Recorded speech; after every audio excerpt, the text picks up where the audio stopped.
Bacaan Alkitab kita hari ini dari kitab Imamat 13.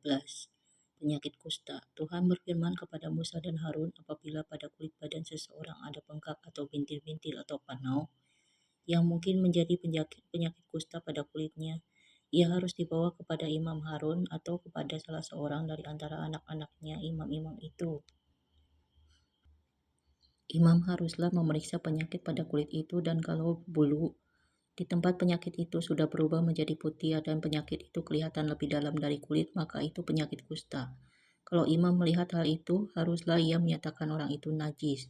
Tetapi jikalau yang ada pada kulitnya itu hanya panau putih dan tidak kelihatan lebih dalam dari kulit dan bulunya tidak berubah menjadi putih, imam harus mengurung orang itu 7 hari lamanya. Pada hari yang ketujuh haruslah imam memeriksa dia. Bila menurut penglihatannya penyakit itu masih tetap dan tidak meluas pada kulit, imam harus mengurung dia 7 hari lagi untuk kedua kalinya. Kemudian pada hari yang ketujuh haruslah imam memeriksa dia untuk kedua kalinya. Bila penyakit itu menjadi pudar dan tidak meluas pada kulit, imam harus menyatakan dia tahir. Itu hanya bintil-bintil. Orang itu harus mencuci pakaiannya dan ia menjadi tahir. Tetapi bila bintil-bintil itu memang meluas pada kulit, sesudah ia minta diperiksa oleh imam untuk dinyatakan tahir, haruslah ia minta diperiksa untuk kedua kalinya. Kalau menurut pemeriksaan imam bintil-bintil itu meluas pada kulit, imam harus menyatakan dia najis. Itu penyakit kusta. Apabila seseorang kena kusta, ia harus dibawa kepada imam. Kalau menurut pemeriksaan imam pada kulitnya ada bengkak yang putih, yang mengubah bulunya menjadi putih dan ada daging liar timbul pada bengkak itu, maka kusta idapanlah yang ada pada kulitnya. Imam harus menyatakan dia najis dengan tidak usah mengurung dia, karena orang itu memang sudah najis. Jikalau kusta itu timbul di mana-mana pada kulit sehingga menutupi seluruh kulit orang sakit itu dari kepala sampai kakinya, seberapa dapat dilihat oleh imam, dan kalau menurut pemeriksaannya kusta itu menutupi seluruh tubuh orang itu, maka ia harus dinyatakan tahir oleh imam. Ia seluruhnya telah berubah menjadi putih, jadi ia tahir.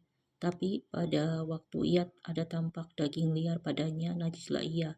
Kalau daging liar itu dilihat oleh imam, ia harus menyatakan orang itu najis karena daging liar itu najis dan itu penyakit kusta. Atau apabila daging liar itu susut dan berubah menjadi putih, haruslah orang itu datang kepada imam. Kalau menurut pemeriksaannya penyakit itu telah berubah menjadi putih, haruslah imam menyatakan orang itu tahir. Memang ia tahir.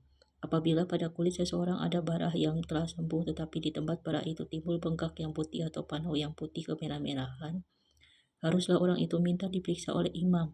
Kalau menurut pemeriksaannya panau itu kelihatan lebih dalam daripada kulit dan bulunya telah berubah menjadi putih, maka imam harus menyatakan orang itu najis, karena penyakit kustalah yang timbul di dalam barah itu.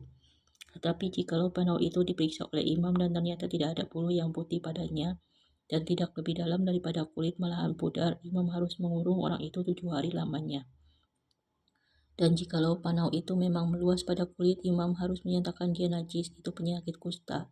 Tetapi jikalau panau itu masih tetap dan tidak meluas, maka itu bekas parah, dan imam harus menyatakan orang itu tahir.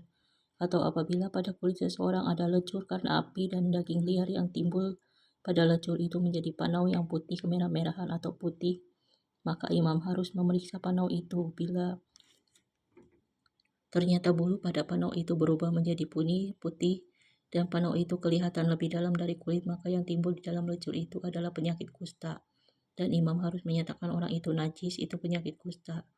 Tetapi jikalau menurut pemeriksaannya tidak ada pada panau itu bulu yang putih dan panau itu tidak lebih dalam daripada kulit, malahan pudar, imam harus mengurung orang itu 7 hari lamanya.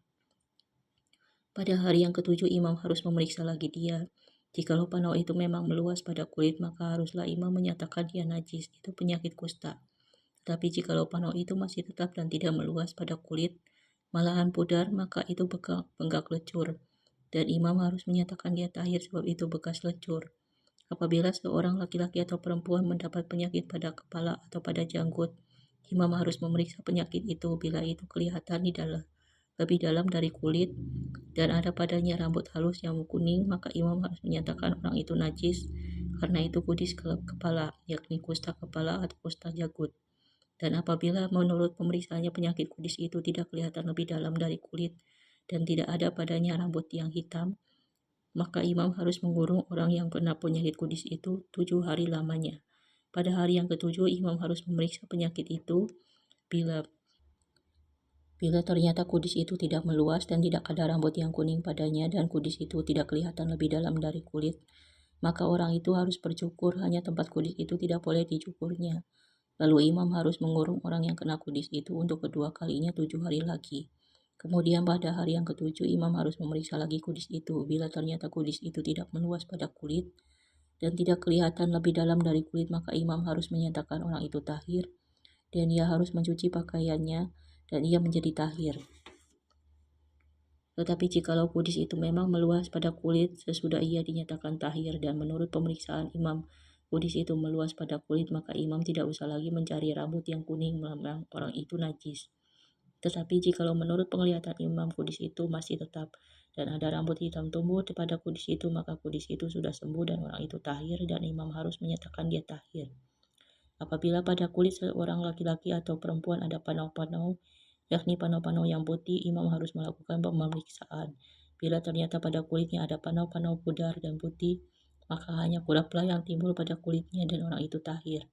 Apabila rambut kepala seorang laki-laki meluruh dan ia hanya menjadi botak, ia tahir. Jikalau rambutnya meluruh pada sebelah mukanya dan ia menjadi botak sebelah depan, ia tahir. Tetapi apabila pada kepala yang botak itu sebelah atas atau sebelah depan ada penyakit yang putih kemerah-merahan, maka penyakit kustalah yang timbul pada bagian kepala yang botak itu. Lalu imam harus memeriksa dia. Bila ternyata bahwa bengkak pada bagian kepala yang botak itu putih, kemerah-merahan, dan kelihatannya seperti kusta pada kulit, maka orang itu sakit kusta dan ia najis, dan imam harus menyatakan dia najis karena penyakit yang di kepalanya itu.